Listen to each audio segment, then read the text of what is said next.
At 72 years old, memory, to me, is like an old film reel, its frames yellowed and scratched with time. The surface of my life now is as serene as an autumn lake, reflecting my warm home in Harrisburg with my Walter and the laughter of my grandchildren. But with just a passing breeze, the surface ripples, and the shadow of a horrifying past rises from the depths. It's a scar I've carried for over half a century, a silent secret sealed away in the most sacred of places by the man I once respected most. This isn't just a tale, it's a true story of survival, of the cost of silence, and the strength it takes to reclaim one's own voice. If you are listening from anywhere in the world, please leave a comment and subscribe, because there are truths that need to be spread, even if they might shake your beliefs. There are stories, no matter how painful, that must be told. This story begins in my adolescence, at a time when I couldn't even imagine what was to come. I was born in 1953-inch Harmony Creek, a town so small that everyone knew each other by their first and last names. Our house was 3 blocks from the town square, a simple light blue painted wooden structure, with a large plot of land where my mother, Ruth, grew a little bit of everything. Cassava, sweet potatoes, corn, and an apple tree, which was the joy of the neighborhood kids in the summer. My father, Mr. Arthur Miller, was a carpenter and one of the most respected men in the community. Tall, with an imposing stature, he had severe brown eyes that seemed to see right through you. He always wore well-ironed shirts, even on weekdays. And on Sundays, he would dress in his only suit, a navy blue one that my mother cared for as if it were a sacred relic. In church, he always sat in the front pews, and his deep voice stood out in the hymns, making many people turn to see who was singing with such fervor. We were 5 siblings. I was the middle child, with 2 older, Andrew and Sarah, and 2 younger, Paul and Clara. Andrew followed in my father's footsteps in carpentry. Sarah married early and moved to Pittsburgh. Paul went to the seminary at 14, influenced by the high regard Dad had for the church. And Clara, the youngest, always had fragile health, which made Mom dedicate more time to her. Our routine was simple and regulated by the clock and by faith. We woke up with the first crow of the rooster around 5-inch the morning. Mom was already up, lighting the wood stove to prepare breakfast. A warm coffee cake and milk for us children, and strong black coffee for Dad. After breakfast, Dad would leave for the carpentry shop, which was 2 streets from our house, and we would go to Harmony Creek Elementary. The school was an old 2-story building with a wooden staircase that creaked with every step. I remember the smell of wax on the floor that the janitors applied every Friday, and the blue and white uniform that Mom kept impeccable, even with 5 children to care for.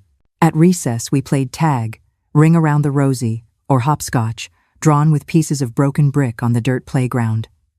After school, we helped Mom at home. The girls learned to cook, sew, and take care of the house, while the boys helped in the garden or accompanied Dad to the carpentry shop some afternoons. It was there, watching Mom sew our uniforms and mend the family's clothes, that I learned my first stitches. She had a black and gold pedal-operated singer, which I now keep as a treasure. Sundays were sacred for 2 things: the 9 a.m. Mass and family lunch. St. Sebastian's Parish, the town's patron saint, was the heart of Harmony Creek. Built at the beginning of the century, it had stained glass windows that cast magical lights on the stone floor when the sun shone through them. The altar was made of carved wood, a work my father helped restore when I was about 6 years old. This brought Dad much closer to Father Thomas, who arrived at the parish around 1959, when I was about 6. Father Thomas was a man of medium height, always impeccably dressed in his black cassock. He had a round, rosy face and wore thick-rimmed glasses that magnified his blue eyes. His voice during sermons was soft but firm, and he had a special way of making everyone feel touched by his words, as if he were speaking directly to each of us.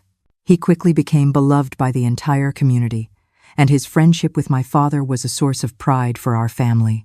"Mr. Arthur is my right-hand man," the priest would say to everyone, a God-fearing man like few others. And Dad returned the admiration, always inviting the priest to have lunch with us on Sundays, at least twice a month. Those were special lunches, where Mom would go all out with roast chicken and mashed potatoes, a regional classic, or on special occasions, a big meal with rice, beans, pasta, stuffing, collard greens, fried bananas, and a fried egg, served mainly on holidays. During these lunches, Father Thomas told stories of his hometown, Hershey in Pennsylvania, and spoke about his plans for the parish. My father listened attentively and would quickly offer to help, whether it was fixing the church pews, redoing the handrail of the choir loft stairs, or organizing the church fairs. And he always took one of us children to help, usually Andrew or Paul. I rarely went, as Dad said that church was no place for a girl to be alone. Ironically, I would later discover the real reason for this apparent care. Life in Harmony Creek in the 52nd and 62nd was marked by the seasons and religious holidays. At the St. Sebastian's Festival in January, the whole town participated in the novenas, processions, and the fair, where stalls sold funnel cake, apple cider, and kettle corn. There was the greased pole, where the young men tried to climb to win the prize tied at the top, and a strongman contest, which attracted farmers from all over the region. At home, we were raised with strict discipline. Dad did not allow tardiness, poorly ironed clothes, or incomplete homework. He used the belt to correct any misbehavior, especially with the boys. With the girls, he used words more, but they were so harsh that sometimes we preferred the belt. A girl must be pure like the Virgin Mary, he always said. Any stain on your reputation never comes out. Until I was 12, I believed my father was the most righteous man in the world. I admired his posture in church, the respect everyone had for him, and how he was never late for anything. Andrew and Sarah sometimes commented that he was too strict, but for me, he was just a father who wanted the best for his children. Mom, always quiet and submissive, never contradicted his decisions, even when her eyes welled up seeing one of her children being punished. It was around that age that I began to notice small changes in my father's behavior. When he came back from the church, after helping with some maintenance, usually late at night, he brought with him a smell of whiskey that he tried to disguise with mints. His eyes looked different.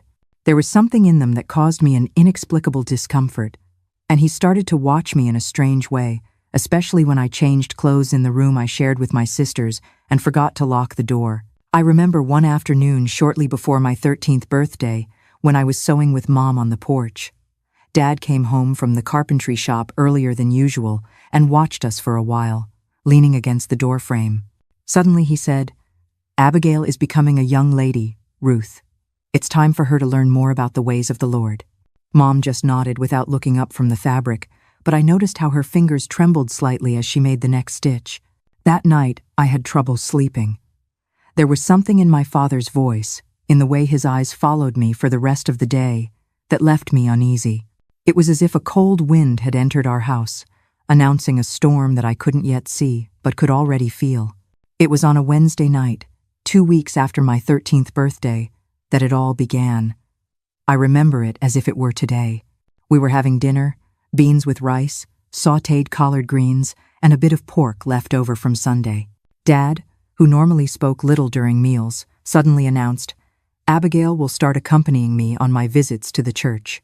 Mom looked up quickly, a rare thing for her who usually kept her eyes down. "But, Arthur, the girl has school early," she tried to argue in an almost inaudible voice. "Religious education is as important as book learning, Ruth," Dad replied dryly. "Father Thomas and I agree that it's time for her to get to know the services of the Lord's house more deeply." Mom said nothing more, just nodded and looked back at her plate.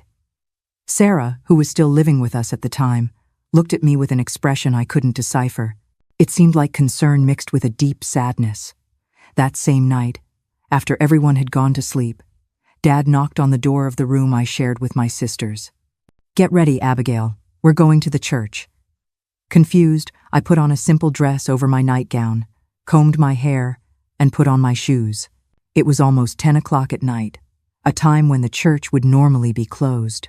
When I questioned Dad about it, he answered with irritation in his voice. "A servant of God can enter the Lord's house at any time, and I have the key that Father Thomas entrusted to me for maintenance." The walk to the church was silent. The streets of Harmony Creek were deserted at that hour, lit only by the few yellow streetlights. The sky was overcast, starless, and a cold wind blew, making the dry leaves dance on the ground. I remember hugging myself, feeling a shiver that wasn't just from the night's cold. The parish church looked different in the darkness.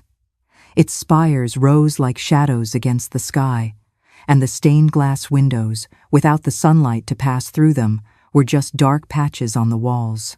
Dad unlocked the side door that led to the sacristy, and we entered. The creak of the door echoed through the empty space, making my heart race. Inside the church, only a few votive candles near the altar were lit, creating shadows that danced on the walls. The smell of wax and incense filled the air. Dad lit 2 more candles and placed them on the altar. "Come here, Abigail," he called, his voice sounding strangely loud in the silence of the sacred place. I approached slowly, feeling my knees tremble, without understanding why. There was something in his eyes, something I had never seen before. "Do you know why we are here?" he asked, placing his hands on my shoulders. "To pray, Daddy," I answered uncertainly. He smiled, but it wasn't a kind smile. It was something different that made my stomach clench.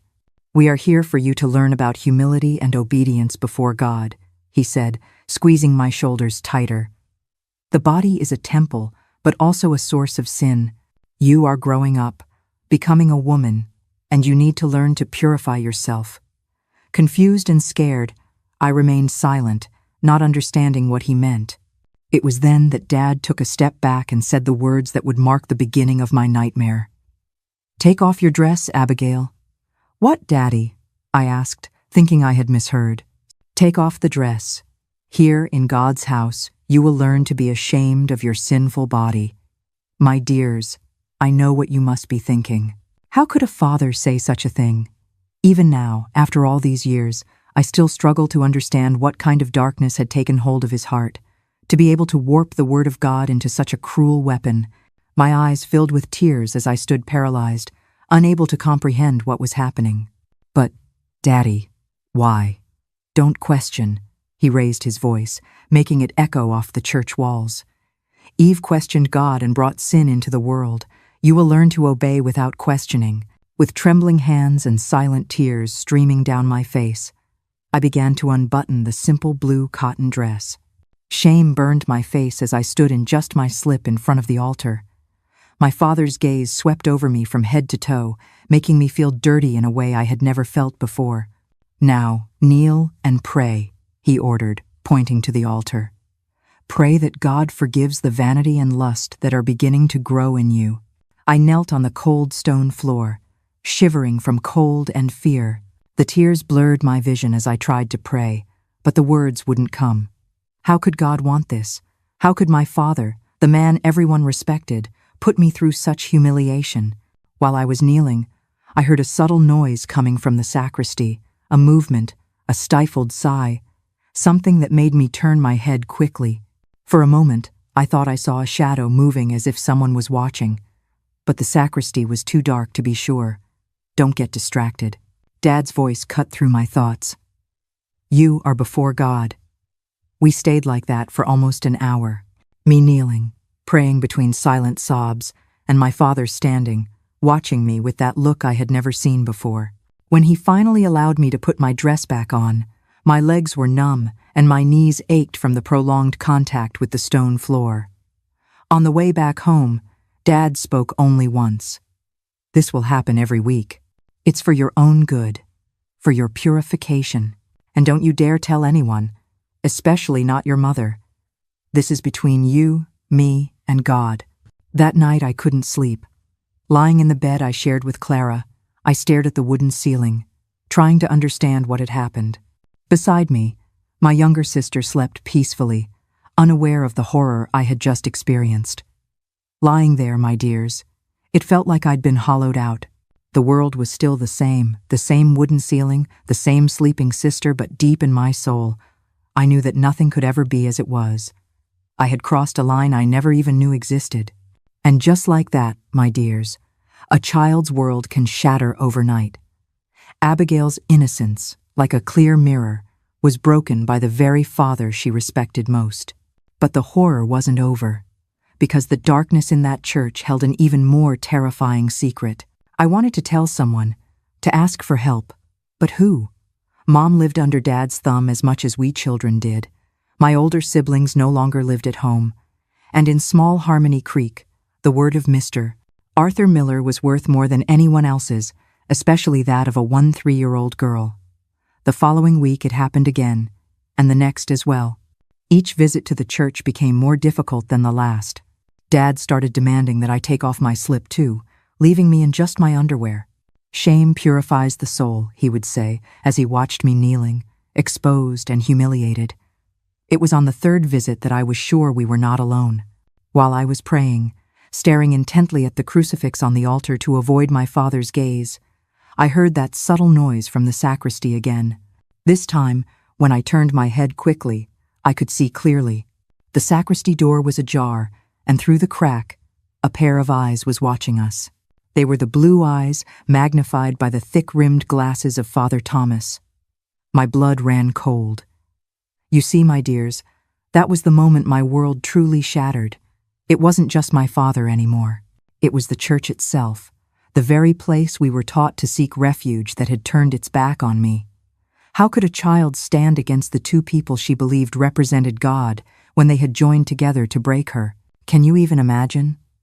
The most sacred of places had become the stage for the cruelest of conspiracies. Now, it wasn't just Mr. Arthur, but Father Thomas, God's representative, who had also turned his back on her. When the two most powerful men in a child's life join forces against her, hope can seem completely lost. But would Abigail submit forever? Or would a spark of light find its way through this overwhelming despair? Let's find out. The priest, the man who was supposed to be God's representative on earth, was there, hidden, watching my humiliation. It wasn't just my father. It was both of them, united in a perverse pact that desecrated the very place they were supposed to protect. When our eyes met, he quickly retreated into the shadows. But I knew what I had seen, and that certainty hit me like a punch to the stomach. The two highest authority figures in my life, my father and the priest, were betraying me in the cruelest way possible. "Daddy," I whispered, still looking at the sacristy door. "Is someone there?" My father followed my gaze and, to my surprise, he smiled. It wasn't a smile of shame or guilt, but of satisfaction. "It's just Father Thomas," he replied casually. "He is praying for your soul." At that moment, I understood the extent of the horror. It wasn't a secret my father was keeping from the priest. It was a secret they shared. A silent agreement, where my father exercised power over me, and the priest watched, hidden in the shadows of the sacristy. The nightly visits to the church continued for weeks, then months, always the same ritual. Me, forced to be naked, kneeling in forced prayer, my father watching openly, and the priest, hidden but ever present. With each visit, I felt a part of me dying, the faith I once had shattering like the shards of a broken stained glass window. At school, my performance began to drop. I couldn't concentrate. I slept during classes after sleepless nights. The teachers noticed the change, but attributed it to teenage fatigue or a difficult phase. At home, I became quiet and withdrawn. I avoided being alone with my father and flinched whenever he came near. Mom noticed the change in my behavior. One afternoon, as we were washing clothes together in the backyard washtub, she touched my arm gently. "Is something wrong, my daughter?" she asked, her eyes revealing genuine concern. I wanted to tell her everything, to pour out the weight of that horrible secret. But just as I opened my mouth to speak, I saw Dad standing in the back door, watching us with those eyes that now caused me so much terror. The message was clear. He was always watching, always ready to ensure my silence. "It's nothing, Mom," I replied, lowering my gaze to the soapy clothes. "I just haven't been sleeping well." At night, lying in bed, I started planning an escape. Maybe I could go to Pittsburgh, find my sister Sarah, or maybe to Philadelphia, where a cousin of Mom's lived. But how could a 13, then 14, then 5-year-old girl travel alone? Where would I get money for the ticket? And even if I managed to run away, Mr. Arthur's word would arrive before me, painting me as an ungrateful and lying daughter. It was when I turned 16 that things got even worse. During one of the nightly visits to the church, Father Thomas was no longer content to watch from the shadows. He came out of the sacristy and stood at the altar, next to my father. "Abigail is becoming a woman," he said to my father, not even looking at me, as if I were an object being evaluated. "The humiliation is working. She is learning the necessary submission." My father nodded proudly, as if they were discussing the progress of a carpentry project and not the systematic destruction of my dignity and faith. It was on that night that, for the first time, the priest also gave me direct orders, telling me to get into different positions for the better contemplation of sin. The horror now had two faces, two voices, two pairs of eyes watching me. The place that should have been sacred, the church where I was baptized and had my first communion, had become my personal torture chamber. And the two people who should have protected me, my father by blood, the priest by duty of his office, were my tormentors. I started to get sick frequently. Unexplained fevers, stomach pains, nightmares that made me wake up screaming in the middle of the night. My body was manifesting what my voice could not express. Mom took me to a doctor in Lancaster, a larger city near Harmony Creek, but the tests showed nothing physical. "It's nerves," the doctor said, prescribing a mild sedative. The nerves, of course, had a first and last name. They had the face of my father and Father Thomas. They had the echo of their footsteps in the empty church at night. They had the cold of the stone floor on my bruised knees. One night, after another session of humiliation in the church, I made a desperate decision. I couldn't go on living like this. If I couldn't run away, if I couldn't speak, maybe I could end it all another way. The next day, I took a few pills from the sedative the doctor had prescribed and hid them under my mattress. Each day I saved one or two, accumulating enough for what I planned to do. But fate, or perhaps the real God, not the one my father and the priest distorted, had other plans for me. The morning after the day I decided I would take all the pills at once, the announcement that would change everything arrived in Harmony Creek. The bishop of the diocese, Bishop Raymond, would be visiting the parish for a special confirmation mass. The announcement of the bishop's visit ignited a small flame of hope in me. Bishop Raymond was known throughout the region as a just and strict man who did not tolerate misconduct in the clergy. His visits to parishes were rare and always caused a stir. It was as if a general was coming to inspect the troops. Father Thomas, normally so self-assured, seemed nervous in the masses that followed the announcement. "The bishop will arrive in 3 weeks," he informed one Sunday, his voice betraying a slight tremor. "We need to prepare everything to receive him with the dignity he deserves." I watched as my father and the priest exchanged tense glances after the announcement. Something about the authority Bishop Raymond represented worried them, and that worry ignited the first spark of a plan in me.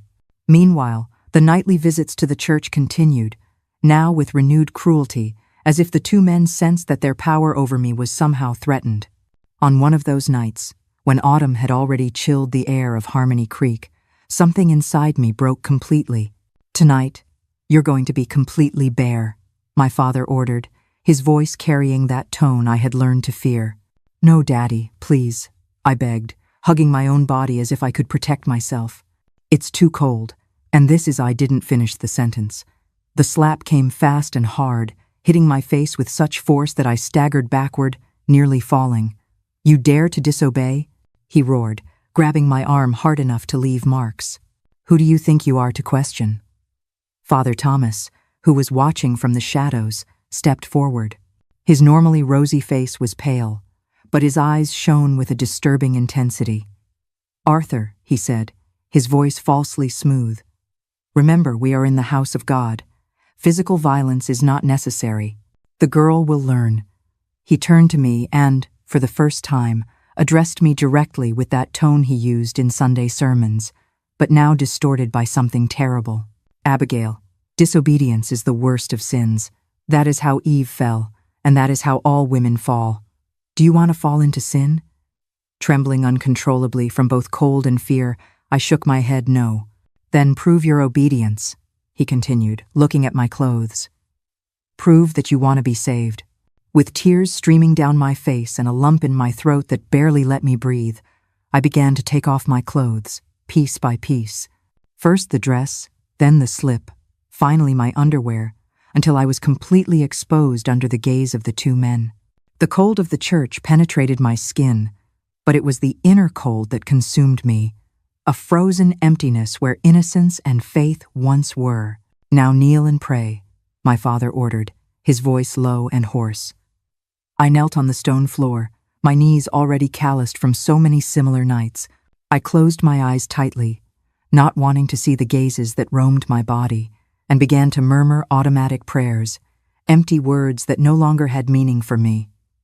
At that moment, I heard Father Thomas approach. He stopped right in front of me and said, "Open your eyes, Abigail. Look at the crucifix while you pray." I reluctantly opened my eyes, only to find that he had positioned himself in such a way that I had to look at him and not the altar as I prayed. His face was just inches from mine, and there was something in his eyes that made me want to scream, but no sound came from my throat.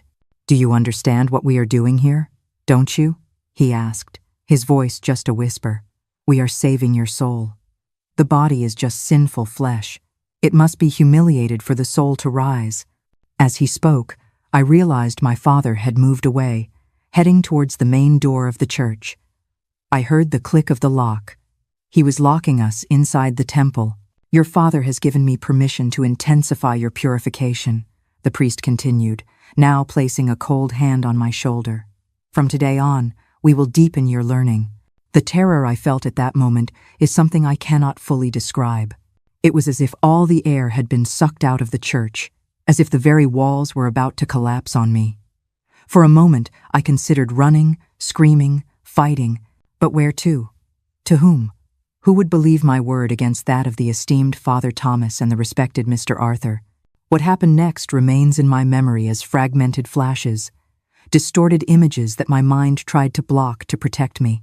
Sometimes the pain is too much to bear, and the mind must protect itself by burying the worst memories. Poor Abigail was pushed to the absolute brink. It's in these darkest of moments that a person often faces a choice, to break completely or to find a strength they never knew they had. What will happen to our girl? I remember the priest's hands, cold as a corpse's, touching me with a feigned solemnity, as if performing some profane ritual. I remember his murmured prayers as he committed those atrocities, using God's name to justify the unjustifiable. I remember my father returning later, watching with an expression that mixed satisfaction and something I would only recognize many years later as guilt. I remember returning home that night, feeling completely empty, as if there was nothing left inside me but a great black hole that consumed everything: hope, faith, dignity. In the days that followed, I couldn't look my mother in the eyes. How could I? What words could express the horror I was living? And even if I found the words, what guarantee did I have that I would be believed? In Harmony Creek, the word of a teenager was worth nothing against that of a respected family man and a priest beloved by all. My health deteriorated drastically. I stopped eating, losing so much weight that my clothes hung on my body like on a hanger. At night, the nightmares were so intense that I would wake up screaming, frightening Clara, who began to ask to sleep in Mom's room. During the day, I wandered like a ghost through the house and school, present only in body, my mind always distant, seeking an escape that didn't exist. It was Mrs. Peterson, my English teacher, who first noticed the seriousness of the situation. One day, after class, she called me over to talk. "Abigail, what's happening to you?" she asked, her kind eyes showing genuine concern. I wanted to tell her, to pour out all the poison that was corroding me inside, but the words got stuck in my throat. Years of forced silence and fear had taught me to distrust even kindness. "I'm just tired, teacher," I replied, avoiding her gaze.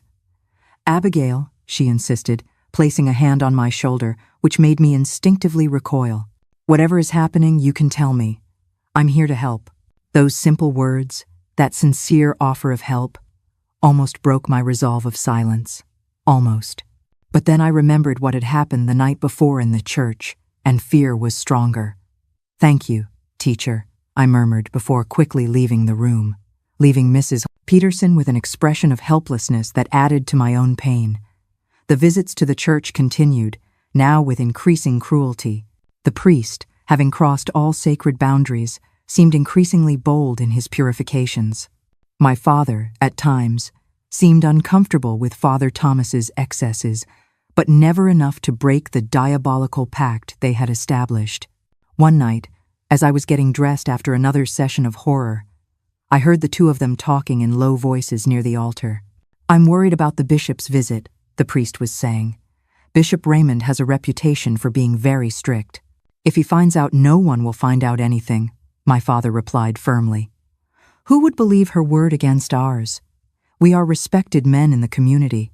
"Even so," the priest insisted, "we need to be more careful in the coming weeks. No visible marks, and maybe it's better to suspend our sessions until the bishop leaves." My father seemed to consider it for a moment, then nodded. "You're right. Let's take a break. The girl isn't going anywhere. We can resume later." That overheard conversation planted the seed of my plan. They were afraid of the bishop.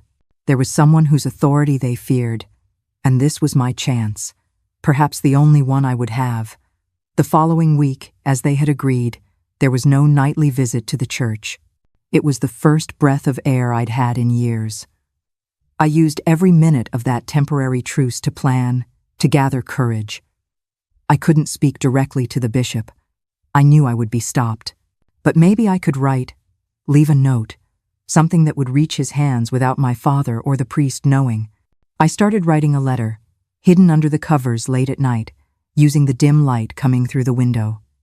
At first, the words wouldn't come. How to describe the indescribable? How to put the horrors I had lived through on paper without dying of shame?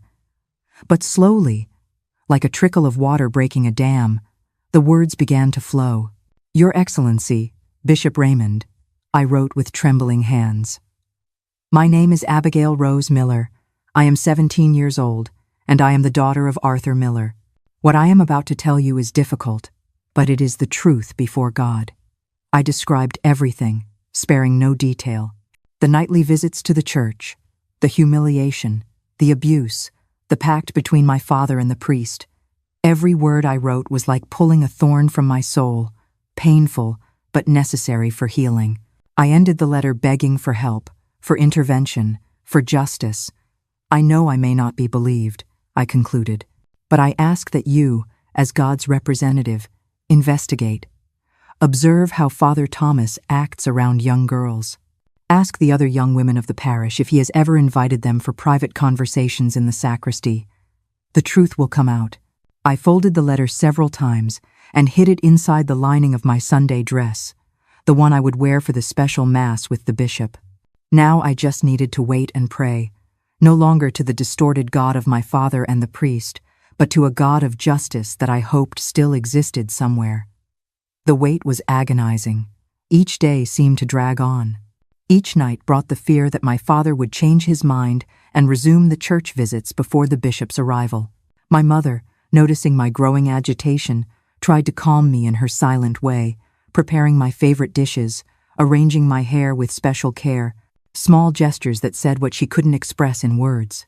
One afternoon, while helping Mom hang laundry on the clothesline in the backyard, she came closer than usual and whispered, so low I almost didn't hear, "Whatever you're planning, be careful." My daughter. I looked at her, surprised, seeing in her eyes a knowledge she had never admitted. Did she know? Had she always known? And was she, like me, trapped in a web of fear and silence? "Mom," I began, but she shook her head slightly, indicating we shouldn't talk there. Later, when we were alone in the kitchen preparing dinner, she continued in a low voice, "Your father. He is not the man everyone thinks he is," she whispered, her hands stilling in the dough. She finally looked at me, and for the first time I saw not just submission in her eyes, but a deep, ancient fear. "There's a darkness in him, Abigail. I've seen it for years. I saw how he looked at you. I saw the changes in you. Every night you went to that church, a piece of me died because I was too afraid to stop him. He made me afraid of my own shadow." Her voice broke.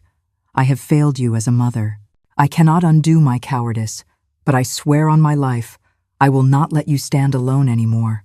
Whatever you do, I am with you." Oh, my dears, it's so easy to judge from the outside, isn't it? For so many years, a part of me was angry with my mother, But looking back now, with a mother's eyes, I don't see a coward anymore. I see another victim. Fear is its own kind of cage, and my father had locked my mother in it long before he ever locked me. The silence was finally broken, not with a shout, but with a pained whisper. Mrs. Miller's confession was not just a release for herself, but it lit a torch of hope for Abigail. She was no longer fighting completely alone, and one ally, however late, can change everything. Would Abigail's plan have a better chance of success now that she had her mother's silent support? Those words, that small confession, were like a balm to my wounded soul. I wasn't completely alone.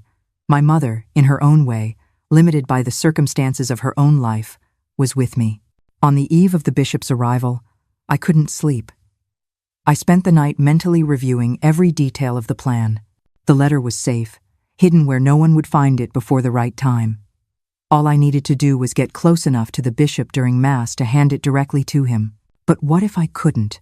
What if my father or the priest realized what I was doing? Fear consumed me, bringing with it waves of nausea that made me run to the bathroom several times during the night. When the sun finally rose, I was exhausted but determined. Today would be the day the silence ended. The news of Bishop Raymond's arrival spread quickly through the small town of Harmony Creek. Around 10 the morning, a shiny black car, very different from the simple vehicles in town, parked in front of the rectory. The bishop had arrived. From our house, I could see the activity in the town square. People gathered to welcome the important visitor, wearing their best clothes, even though it wasn't a Sunday. Father Thomas, his face red and sweaty, looked nervous as he received his superior. Bishop Raymond was a tall, thin man with completely white hair and a face marked by deep wrinkles that gave him an air of severe wisdom. He wore the full vestments of his position, which made him even more imposing. Beside him, Father Thomas seemed diminished, almost insignificant. The special Mass would be held at 5 the afternoon. Throughout the day, the excitement in the town grew. The women prepared treats for the reception that would follow the celebration. The men helped decorate the church with flowers and ribbons. It was as if an extraordinary event was about to happen. And indeed, it was, though not in the way everyone imagined. When it was time to get ready for Mass, I felt my stomach twist into knots. I put on my Sunday dress carefully, making sure the letter was still secure in its hiding place. I combed my hair, tied it with ribbons, trying to look as normal as possible, although my heart was beating so hard it felt like everyone could hear it. "Are you okay?" Clara asked, noticing my paleness. "You look sick."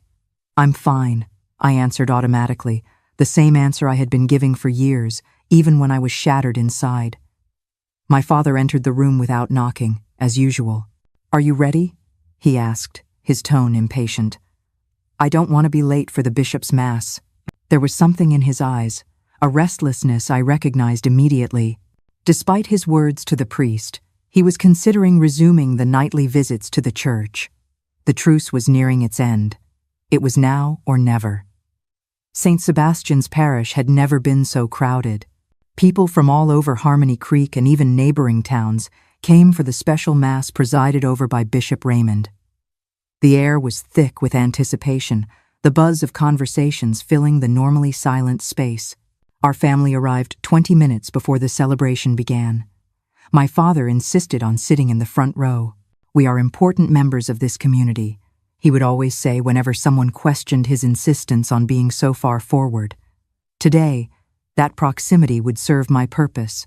Sitting between my mother and my sister Clara, I trembled so much that I had to clasp my hands in my lap to hide it. The letter seemed to burn inside the lining of my dress, a secret about to explode.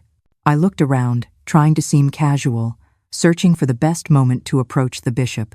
Father Thomas circulated through the church, visibly nervous, adjusting flower arrangements, making sure everything was perfect to impress his superior. When he passed our pew, he gave me a quick, significant look, a silent reminder of the power he held over me, a veiled threat to keep my silence. Beside him, walking with the solemnity of his position, was Bishop Raymond, greeting the faithful with a nod of his head. Up close, he seemed even more imposing. He had sharp eyes that seemed to see beyond appearances and a stern expression that inspired more respect than affection. "That's the bishop," whispered Clara beside me, impressed by the elaborate vestments. "Yes," my father replied, leaning forward. "And after Mass, I will be introduced to him. Father Thomas will make sure to mention all the work I've done for the parish." His tone was one of pride, as if he were about to receive a medal for good service, not like someone who should fear judgment for his actions. That arrogance, that certainty of impunity, was the last straw. At that moment, any hesitation I might have had vanished. He needed to be stopped. They both needed to be, and I would be the instrument of that justice. The Mass began promptly at 5 o'clock.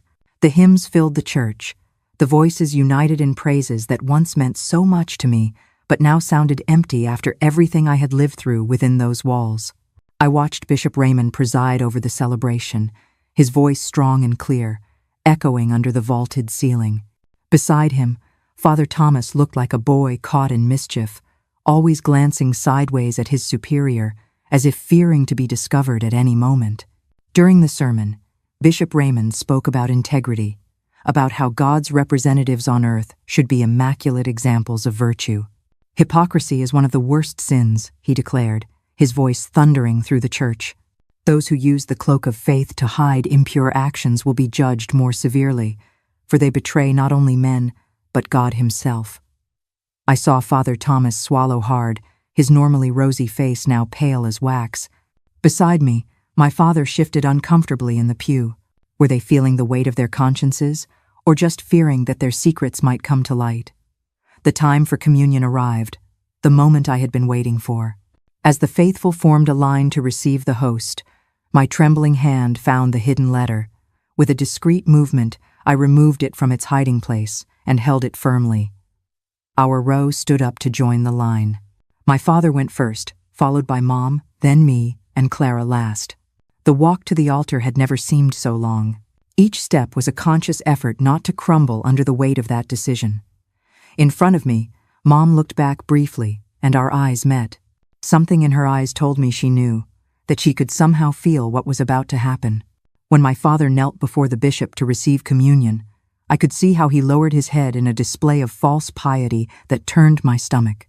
Then it was Mom's turn, who received the host with a silent reverence. Then it was my turn. I knelt before Bishop Raymond, looking directly into his eyes. Something in my gaze must have communicated the urgency, the desperation, because he held his gaze on mine for a moment longer than usual. "The body of Christ," he said, extending the host. "Amen," I replied. Receiving the host with my left hand, while with my right, in a quick but precise movement, I slipped the folded letter into the sleeve of his vestment.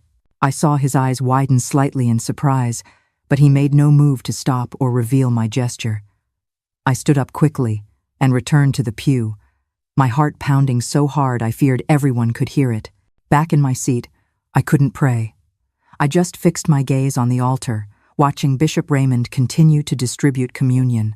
At one point, I saw his free hand discreetly touch the sleeve where I had placed the letter, as if to confirm that something was really there.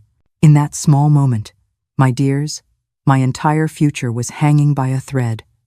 It was both the most terrifying and the most hopeful moment of my life. One small, folded piece of paper against the power of two respected men. It felt like David's little stone, you know? All I could do was pray it would find its mark. One small act, one fragile piece of paper, yet it carried the weight of years of shame and the future of a lifetime. It was all Abigail could do, a final gamble staked on courage and chance. Would the letter reach the right hands, or would it be discovered, extinguishing her only spark of hope? The next few moments will be incredibly tense, so please, stay with us. Beside me, my father seemed at peace, absorbed in his prayers, completely oblivious to what I had just done. The rest of the Mass passed in a blur. My hands were cold, my mouth was dry, my mind alternating between the terror of what could happen if my plan went wrong and the desperate hope that someone would finally listen to me.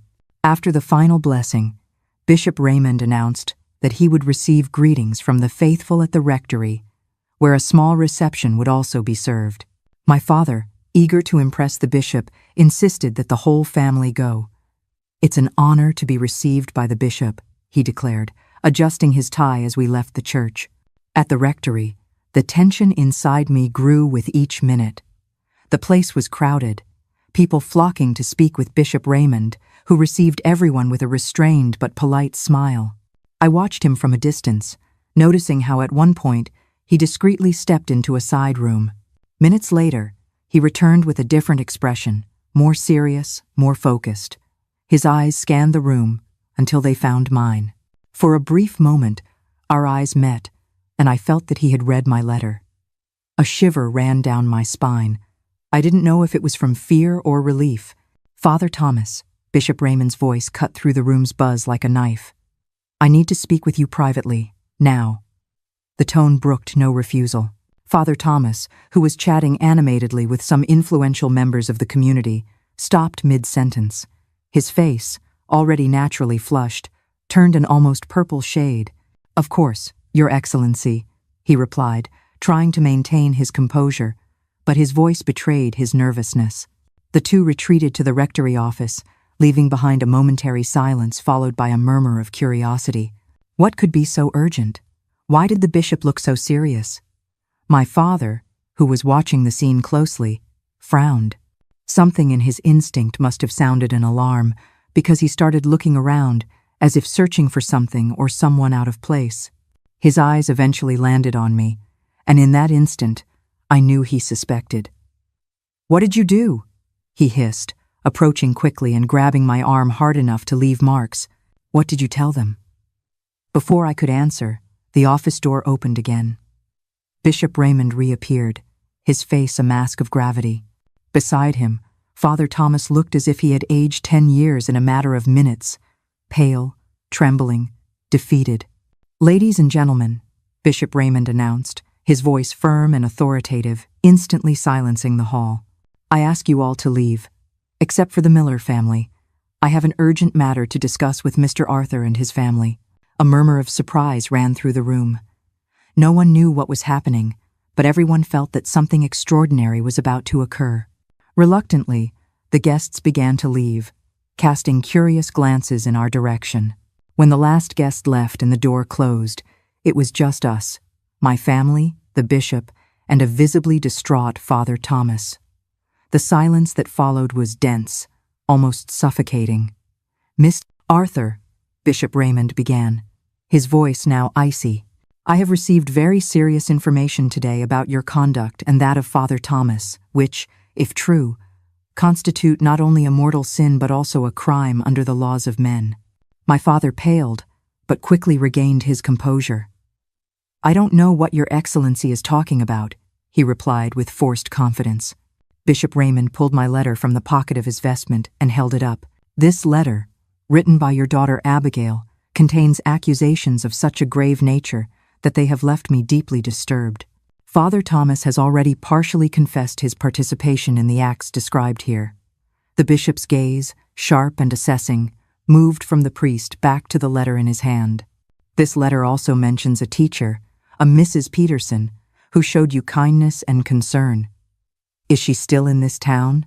he asked, looking directly at me. I nodded, my throat too tight to speak. He turned to one of the aides who had remained by the door. "Find this woman. Bring her here immediately. Tell her the bishop requires her presence on a matter of utmost urgency." All eyes turned to me. My father's was one of pure hatred. Mom's was of pain mixed with a strange relief. Clara's was of confusion and fear. Father Thomas's was the hardest to decipher, a mixture of shame, anger, and something that almost looked like relief. "She's lying," my father exploded, taking a step toward me, his fists clenched. "She's a rebellious girl who has always caused trouble. She made up this story to harm us." Bishop Raymond stepped between us, his tall, imposing figure like a barrier. "Do not approach her," he commanded with an authority that made my father retreat. "Father Thomas has already admitted that you took the girl to the church at night. He said it was for special prayers, but his hesitation and his behavior tell me otherwise." My father looked at the priest in disbelief, as if betrayed. "You told him? You broke our agreement?" Those words were his condemnation. The involuntary confession hung in the air, heavy and irrefutable. "So it's true," Bishop Raymond said, his voice now trembling with indignation. "You really?" He couldn't finish the sentence, as if the words were too horrible to be spoken. It was at that moment that something inside me completely broke. Years of forced silence, of humiliation, of suppressed pain, it all exploded in a cry that seemed to come from the depths of my soul. "It's true. It's all true," I screamed, tears streaming down my face. "They took me to the church at night. Dad made me take everything off in front of the altar. He said it was to purify me. And the priest would hide, watching everything. Then he started to participate too. I couldn't go on. Sobs racked my body with such force that I could barely stand. Mom rushed to me, wrapping me in her thin but surprisingly strong arms. My daughter, she repeated, crying too. "Why didn't you tell me? Why didn't you let me help?" "He said he would kill you if I told," I answered between sobs. "He said no one would believe me, that everyone would think I was a liar, a sinner." Bishop Raymond watched the scene with a mixture of horror and compassion. A few minutes later, the door opened and the bishop's aide returned, followed by Mrs. Peterson. She looked bewildered, then her eyes found me, then my mother, and finally the grim faces of the bishop and Father Thomas. Her expression shifted to one of dawning horror and understanding. "And I believe her too," she said, her voice trembling but firm as she stepped into the room, her eyes locked with the bishop's. "I am her English teacher. I've seen her go from a bright, engaged student to a ghost. I've seen the bruises on her arms she tried to hide with long sleeves, even on hot days. I asked her about them once, and the terror in her eyes. It wasn't the look of a clumsy teenager. It was the look of a trapped animal. Now I understand why." Her presence, requested by the bishop himself, was another pillar of truth against the wall of silence that had imprisoned me for so long. Bishop Raymond turned to my father and the priest, his face hardened again. "Mr. Arthur Miller, from this moment on, you are forbidden from entering any church in this diocese. As for you, Father Thomas, you are suspended from all your priestly duties until further notice. Tomorrow I will report this case to the civil authorities. What you have done is not just a mortal sin, it is a crime that must be punished by the laws of men." My father, seeing his world crumble, made one last desperate effort. "You're going to believe the word of a disturbed girl against mine?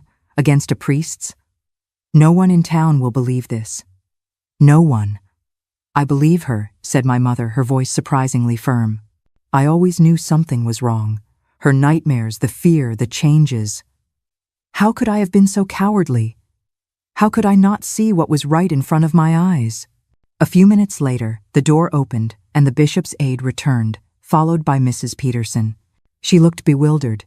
Then her eyes found me, then my mother, and finally the grim faces of the bishop and Father Thomas. Her expression shifted to one of dawning horror and understanding. "And I believe her too," she said, her voice trembling but firm as she stepped into the room. "I've noticed the changes in Abigail for months. I tried to talk to her, but there was always a barrier of fear. Now I understand why." Her presence, requested by the bishop himself, was another pillar of truth against the wall of silence that had imprisoned me for so long. My father, seeing himself cornered, resorted to the last weapon he had always used so well: violence. With a roar of fury, he lunged toward me, fists raised, his face twisted into a mask of pure hatred. "You'll regret this, you ungrateful girl. I'll teach you to keep your mouth shut." It all happened so fast. Bishop Raymond tried to intercept him but wasn't quick enough. My mother threw herself in front of me, trying to protect me. My father's fist struck her face with a horrible sound I will never forget. She fell, blood streaming from her nose. That scene, my mother fallen, blood-staining her best dress, finally defending me at the cost of her own safety, was the final straw. Something inside me, which had been silenced by years of abuse, finally found its voice. "Enough," I screamed with a force I didn't know I possessed. "It's over, Dad. Your power over me, over Mom, over all of us, is over. You are not the good man everyone thinks you are. You are a monster, and now everyone will know. My scream seemed to paralyze him. He looked around wildly at the bishop's stony face, at the priest's utter defeat, at my mother's bloody nose, at my defiant stare. For a fleeting second, the mask of the respected Mr. Arthur Miller fell away completely, revealing the pathetic, cornered bully beneath. There was no authority left for him to hide behind. His empire of respect and admiration, built on lies, had crumbled to dust in a matter of minutes. He didn't even look at me again. With a guttural sound of pure animal panic, he turned and ran for the door, disappearing into the night. When that door slammed shut, the room just fell silent. There was no joy, no celebration, just a profound, overwhelming emptiness. It was the first breath, my dears. The first real breath after years of being held under the cold water of fear. That slamming door closed a dark chapter, but it didn't bring the joy of victory, only a profound emptiness. The monster had been driven out, but the wounds he left behind remained. The battle for the truth was over, but a new battle, the battle for healing and rebuilding a life, was just beginning for Abigail and her mother. How would they face it? That night marked the end of my nightmare and the beginning of a new battle. The battle for truth, for justice, and for my own recovery. But for the first time in years, as I helped my mother up, as I received the support of Mrs. Peterson and the protection of Bishop Raymond, I felt something I had forgotten. Hope.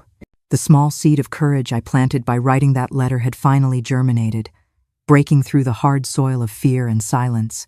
And although the road ahead was uncertain and certainly difficult, I was no longer alone. The truth, however painful, had finally come to light. The days following the confrontation at the rectory were a whirlwind. My father had disappeared on the night of the revelation, fleeing like the coward he was beneath that facade of a respectable man. Father Thomas was immediately removed from his duties and taken by Bishop Raymond to the diocesan headquarters in Philadelphia, where he would remain until the ecclesiastical and civil authorities decided his fate. For my mother and me, a difficult but liberating journey began. At dawn the next day, we were still at the rectory, where we had spent the night under Bishop Raymond's protection.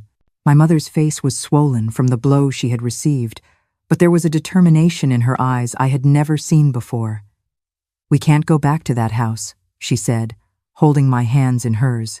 "Not after everything that happened there." "But where will we go, Mom?" I asked, feeling the weight of uncertainty upon us. It was Mrs. Peterson who offered us our first shelter. "Come to my house," she said firmly. "I have a spare room, and you can stay as long as you need." That teacher, whom I had always admired for her intelligence and kindness, became the first person to extend a hand when we needed it most. Her small apartment above the central pharmacy in Harmony Creek became our temporary refuge, but the situation was complex. While we were moving into Mrs. Peterson's house, the news of the scandal spread through the small town of Harmony Creek like wildfire. Within hours, the whole town knew that Mr. Arthur Miller and Father Thomas had been accused of terrible acts against me. The reactions were mixed. Some people, especially the women of the town, came to offer us discreet support. Others, incredulous, looked at us with suspicion in the streets. How can a girl make such accusations against such respectable men? I heard someone mutter at the market. The worst came when Clara came home from school crying because the other children were calling her the liar's sister. Paul, my brother who was in the seminary, sent a cold letter saying he couldn't believe I had defamed a man of God and that he was praying for my soul. Only Andrew, my older brother, and Sarah, my sister who lived in Pittsburgh, offered unrestricted support when they heard what had happened. Sarah, in fact, came to visit us as soon as she found out, bringing with her not only emotional comfort but also a proposal. "You can't stay here," she said, sitting in Mrs. Peterson's small living room. "People will always look at you as the ones from the church scandal. Come to Pittsburgh with me. It's a big city. No one knows you there. You can start over." The idea of starting over in a place where no one knew us was tempting, but also frightening. How could we leave behind everything we knew? How could we rebuild our lives from scratch? The decision was made by circumstances beyond our control. 3 weeks after the confrontation, a court officer knocked on Mrs. Peterson's door with a paper in his hands. It was a subpoena. My mother and I were to appear at the courthouse in Lancaster to testify in the case against my father and Father Thomas. Lancaster was almost 3 hours from Harmony Creek, and the courthouse was an imposing building that intimidated me as soon as I saw it. Inside, in a cold, austere room, I gave my testimony before a judge with a severe expression but compassionate eyes. For hours, I had to relive every detail of that nightmare while a clerk typed on a typewriter, recording my suffering in black letters on white paper. My mother also testified, telling how she had always suspected something was wrong, but how fear and years of submission had prevented her from acting. Her testimony, though painful for her, was crucial in corroborating my story.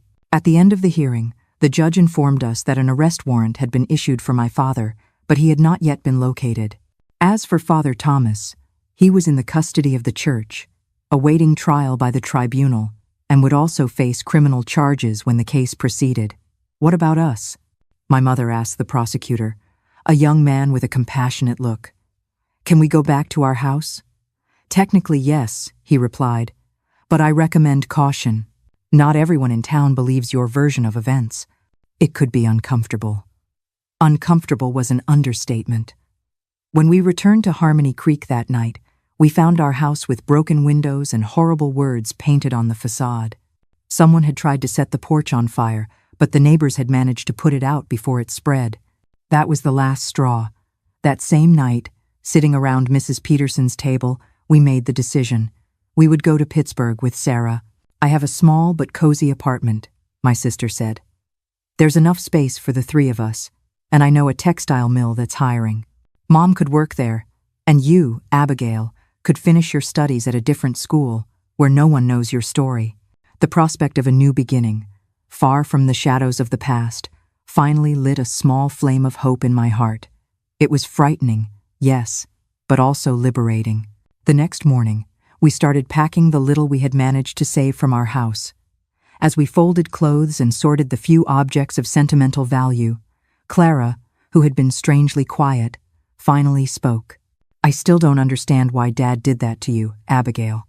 The room fell silent. How do you explain to a 1-2-year-old girl the evil that exists in the world?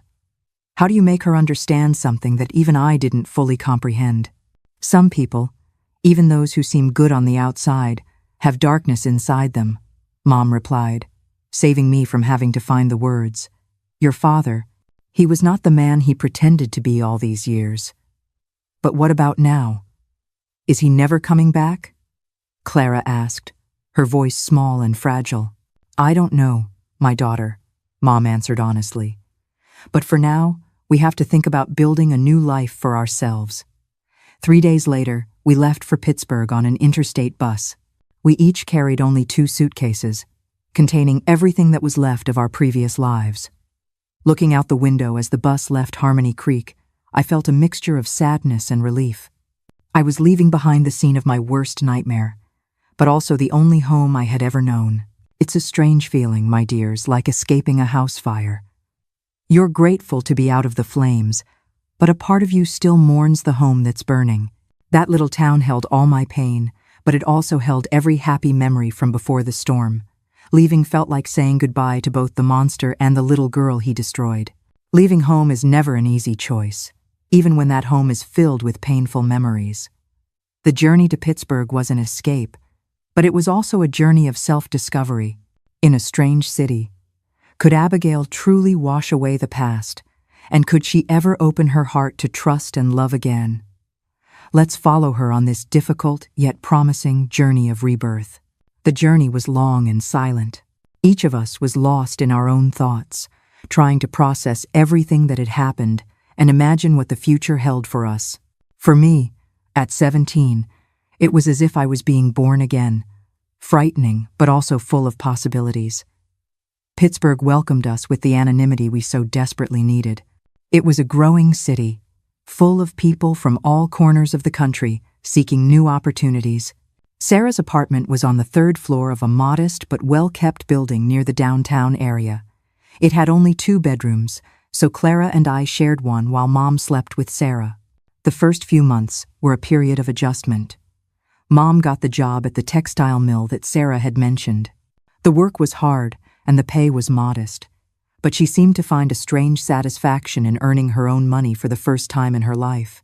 Clara was enrolled in a nearby school and, after some initial resistance, started making friends. I, following Sarah's advice, enrolled to finish high school at a state school. But the transition was not easy.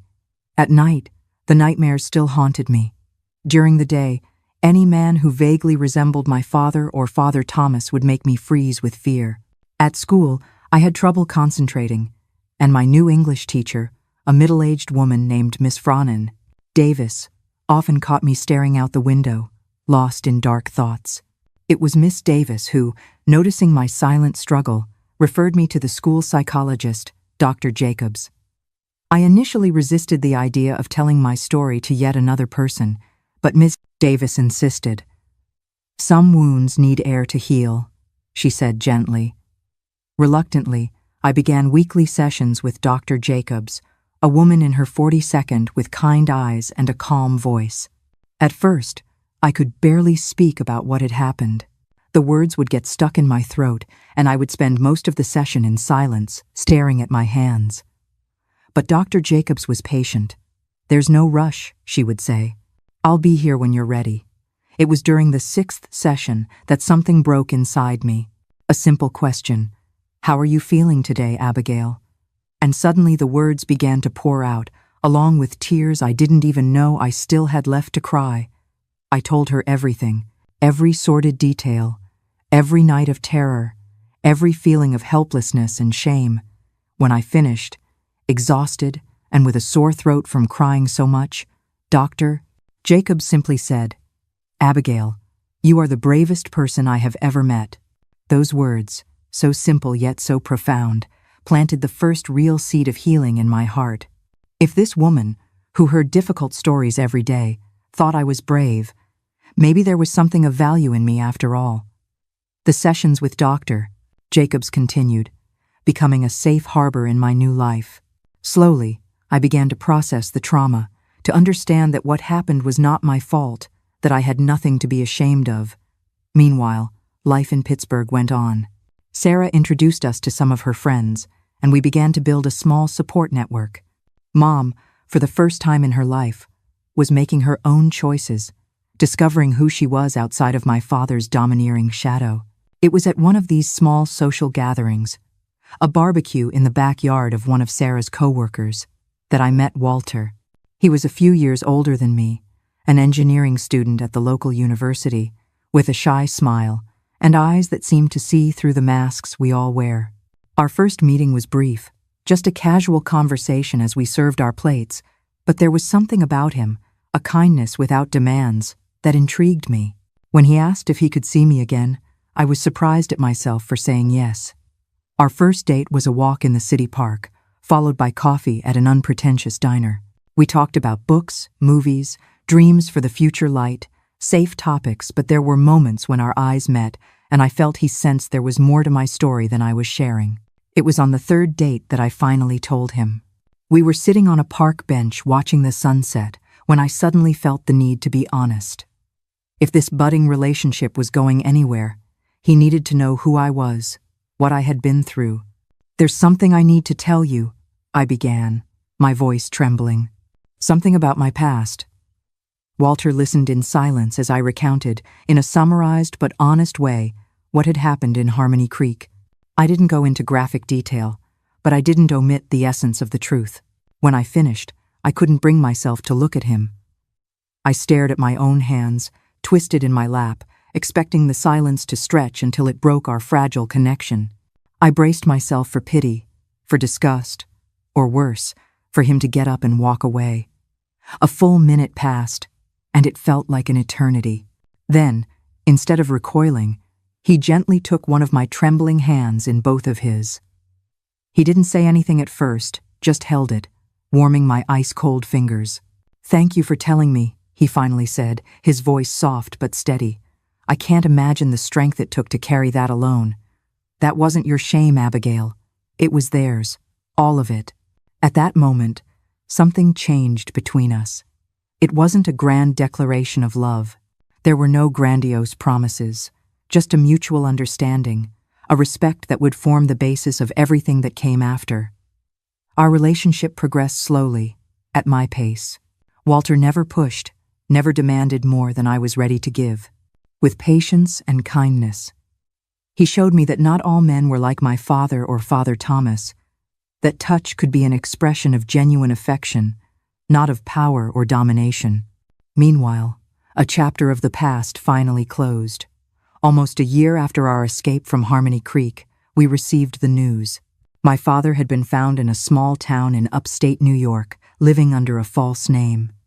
He was arrested and brought to trial. I was called to testify again, this time in a formal courtroom.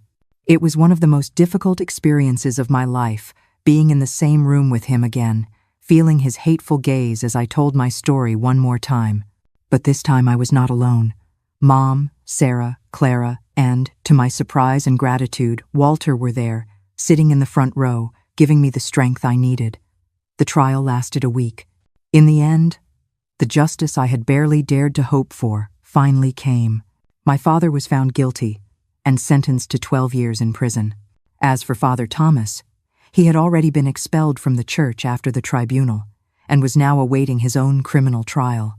Leaving the courthouse that day, I felt as if a huge weight had been lifted from my shoulders. It wasn't the end of my healing journey. That, I knew, would take much longer, but it was a significant milestone. The truth had prevailed.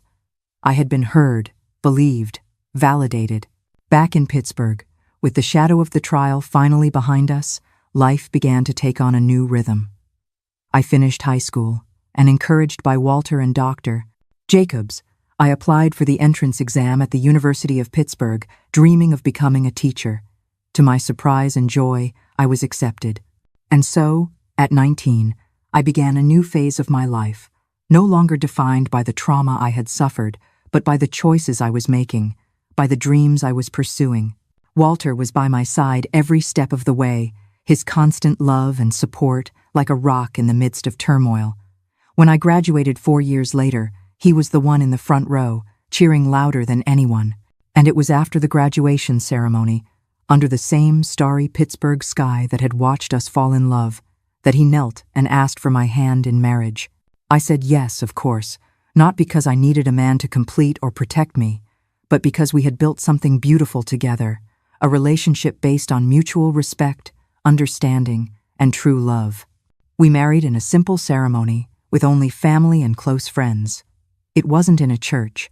I could never again enter one without feeling chills, but in a flower-filled garden, under the golden light of the setting sun. Mom cried throughout the ceremony, but they were tears of joy. Sarah was my maid of honor. Clara, now a teenager, helped organize everything. Even Andrew came, bringing his wife and young children. The life Walter and I built together was not perfect. No life is. But it was ours, built on solid foundations of honesty, respect, and love. I'd be lying if I said the past never cast a shadow. Even years into our happy marriage, a church bell ringing unexpectedly, or the smell of old wax and incense from a candle shop, could send a jolt of ice through my veins. There was one evening, I remember, when a man who looked vaguely like Father Thomas sat near us at a restaurant. I couldn't breathe. My hands started shaking. Without a word, Walter simply paid the bill, wrapped an arm around me, and walked me out into the cool night air until my heart stopped pounding. He never made me feel foolish for it. He understood that healing wasn't about erasing the scars, but about learning to live with them without letting them win. We had 3 wonderful children, and as I raised them, I promised myself that they would never know the kind of fear that had defined my own childhood. When Walter received a job offer in Harrisburg, Pennsylvania, a few years later, we decided to accept the move. It was a professional opportunity for him and for me, a chance to finally leave the past behind completely, starting in a place where no one knew our story. Harrisburg became our home, the place where we raised our children, where we built our lives. And this is where I am now, at 72, telling this story, no longer as a victim, but as a survivor who found, despite everything, a path to healing and happiness. On Wednesdays, I host a group of ladies from the church for our afternoon tea and prayers. They are my longtime friends. We share not only cake recipes, they all say I make the best choufle pie in Harrisburg, but also the joys and sorrows of life. We talk about our children, our grandchildren, the aches that age brings, but also the profound blessings of each new day. It is a moment of deep connection, a reminder that we are not alone on this journey. My faith, which was so deeply shaken in my youth, found a new path over the years. I can't enter churches. The memories are still too painful. But I found God in the little things, in the smiles of my grandchildren, in the love of my husband, in the kindness of friends, in the beauty of a sunset. It is a simpler faith, perhaps, but also more authentic and personal. Walter has always respected this aspect of my life. He goes to Mass on Sundays, but he never pressured me to accompany him. Instead, we created our own sacred rituals, a prayer of gratitude before meals, a moment of contemplative silence at the end of the day, a conversation about the blessings received while we watch the stars from our porch. Sundays are special days for us. It's when the family gathers for lunch. Not everyone can always come, of course. Each has their own life now, but we make a point of keeping this tradition alive. The table is spread with an embroidered tablecloth I received from my mother, the dishes I bought one by one over the years, and the food I prepare with love from early in the morning. Seeing my children and grandchildren gathered, talking, laughing, sometimes even arguing, because that's what families do, fills me with a joy I can't explain.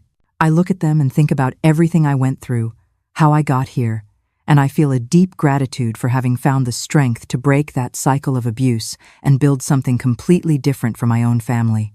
Not everything is rosy, of course. Age brings its limitations and its losses. Many dear friends are already gone. Mom passed away 15 years ago, peacefully, surrounded by us. Sarah, my sister, who was so fundamental in my life, passed away 5 years ago, leaving a void that will never be filled. Clara lives in Erie. We don't see each other as often as I'd like, but we talk on the phone every week. As for my father and Father Thomas, I haven't had news of them for many years. After serving his sentence, my father completely disappeared. Sometimes I wonder if he is still alive, if he ever felt remorse for what he did, but I don't allow those thoughts to take up much space in my mind. I learned that forgiving does not mean forgetting or minimizing the harm that was done, but rather freeing myself from the power that harm had over me. Today, when I look in the mirror, I see a 72-year-old woman with white hair and a face marked by time. But I also see the eyes of a survivor, of someone who knew the worst of humanity and still managed to believe in the best. I see someone who transformed pain into strength, fear into courage, trauma into wisdom.